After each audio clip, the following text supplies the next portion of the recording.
wabarakatuh. Perkenalkan nama saya Muhammad Abdullah. Saya 05075774. UBPJC saya Malang.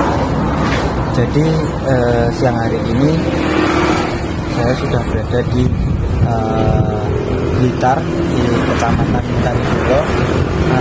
Saya di sini akan melaksanakan praktek di modul pemasaran produk agribisnis. Jadi nanti malam kita akan mewawancarai Ibu Untung yang salah satu komoditas pertanian. Jadi kita akan mewawancarai tentang value add dan value added. Assalamualaikum warahmatullahi wabarakatuh. Sekarang saya ada di rumah milik Bu Guntung usaha es caplay. Tadi pagi kesana cuma beliaunya lagi belanja. Oke, langsung saja. Mungkin pertanyaan pertama, Bu Guntung, untuk modal awal usaha es caplay itu dapatnya dari mana? Kalau modal awalnya itu 50% pinjam ya, tapi nggak pinjam bank, nggak punya pinjaman dari bank. 50%-nya dari pribadi, uang pribadi ya. Itu untuk totalnya. Untuk totalnya 15 juta. 15 juta itu rinciannya untuk pembuatan kios ya. Pembuatan kios kayaknya kan bukan permanen, jadinya masih minimalis lah. Itu habisnya sekitar sama tenaga itu 3 jutaan. 3 jutaan sudah termasuk meja, kursi, sama rombong. Ya. Tapi tepatnya belum yang seperti ini, masih dulu awal sekali, masih separuhnya kan 3 jutaan. Terus untuk alat-alat seperti selip, blender, fasilitasnya itu selipnya 5 juta, blendernya 700.000, dua set kan. Terus parut 300.000, freezernya 3 juta, sisanya itu seperti toples, barang-barang kecil-kecil itu 3 juta. Jadi totalnya bisa dikatakan 15 juta, kurang lebihnya segitu. Untuk investasinya juga masih, apakah sampai hari ini masih aman, Bu? Atau sudah pernah ada pembaruan untuk seperti freezernya atau parutannya? Masih aman ya. 7 tahun ini masih aman. Mungkin ada kerusakan kecil masih bisa diatasi lah. Kalau untuk pendapatan laba per harinya itu? Laba per hari 60-an persen. 60% ya. Dipotong omset. Kalau omsetnya kan satu harinya 650 sampai 800. Itu omsetnya segitu. Kalau kan itu biaya usahanya kan, kalau andai kata besok ya lah, untuk uang dari usaha besoknya itu apakah diambil dari dana lain atau dari hasil penjualan tadi pagi? Hasil penjualan hari ini putarnya ya, seperti itu, tak seperti itu putarnya. Nanti kalau ada sisa mungkin antisipasi ya, seperti saat-saat hujan seperti ini, mungkin nanti sisanya yang masih bisa dipakai peret, cendol, mutiara itu masih aman lah. Tapi untuk santan sepertinya sudah 20% lah bisa digunakan lagi. Jadi kita memang usahakan untuk bahan-bahannya fresh. Fresh lagi. Iya, selalu fresh. Untuk itu pendapatan pemasukan atau dan pengeluaran per bulannya itu berapa kira-kira? Total semuanya keseluruhan satu bulan. Semuanya itu dihitung dari semua omset ya, omset satu bulannya. Omset satu bulannya itu 21 juta lah. 21 juta dikurangi pengeluarannya sekitar 13.350. itu pengeluarannya termasuk tenaga, tenaga karyawan. ya karyawannya satu harinya ya, satu harinya untuk karyawan itu 200.000,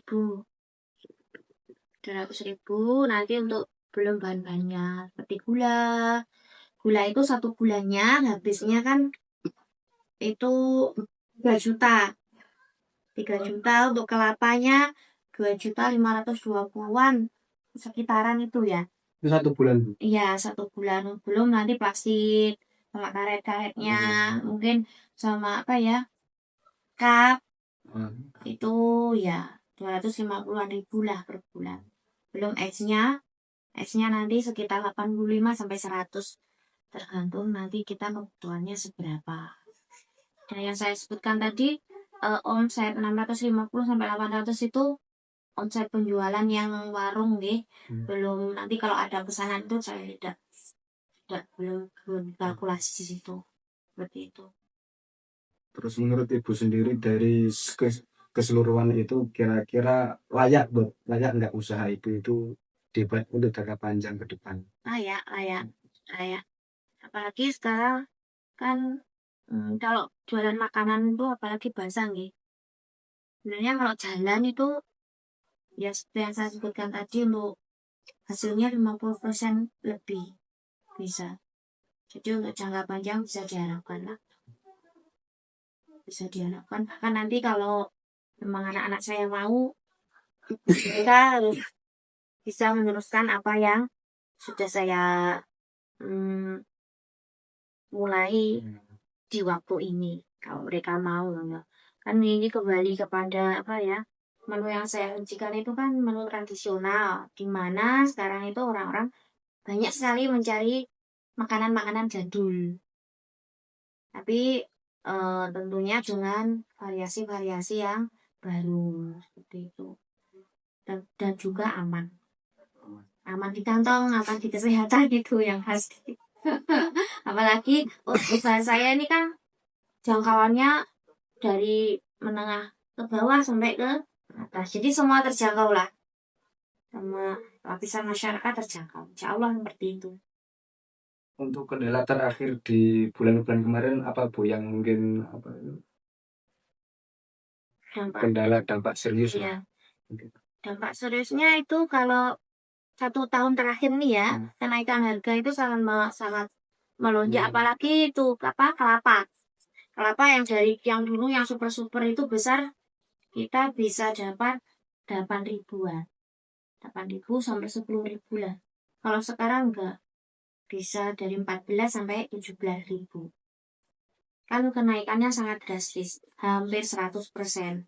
Kenaikannya hampir 100%. Itu pertama bahan itu dari kelapa, kedua gula, otomatis gula itu juga ikut naik, apalagi gula merah. Gula merah ikut naik. Gula merah itu hasilnya dipengaruhi oleh cuaca. Saat ini saya juga cobaannya adalah dipermainkan oleh cuaca. Pagi ini hujan, nanti tiba-tiba terang, benderang, panas. Nah, kelapa itu ternyata niranya itu juga dipengaruhi oleh cuaca. Kalau cuacanya mendung panas itu keluarnya juga sedikit. Nah, itu yang membuat para petani itu kesulitan untuk memproduksi sehingga hasilnya tidak bisa maksimal. Kemudian dampaknya pada kenaikan harga gula sendiri. Ya, dulu 18, 17 masih dapat lah dari petani ya. Itu gula yang murni, bukan gula campuran atau gula sayur. Itu sekarang 20 sampai 22 per bulan. Kalau gula putih sama, karena memang semuanya kan dari alam ya. Kembalinya ke alam, jadi cuaca itu pengaruh pada produksi. Seperti itu. Kalau untuk kendala-kendala yang lainnya insya Allah enggak. Soalnya kalau kita kan sudah jalannya sudah lama nih. Jadi untuk pelanggan itu dinaikkan harganya pun 1.000 masih aman. Jadi kan otomatis dari kenaikan bahan baku itu saya menaikkan harga dari yang 3.000 jadi 4.000. yang daun untuk pleret 5.000 menjadi 4.000 jadi 5.000, untuk yang caple atau daun pleret itu 5.000 seperti itu. Untuk kendala-kendala yang lain insya Allah masih bisa diatasi. Iya, iya, seperti itu. Baik Bu, terima kasih Bu atas hasil wawancaranya. Oke, Mungkin kalau ada keberlanjutannya saya juga akan ke sini lagi untuk siap. Ya.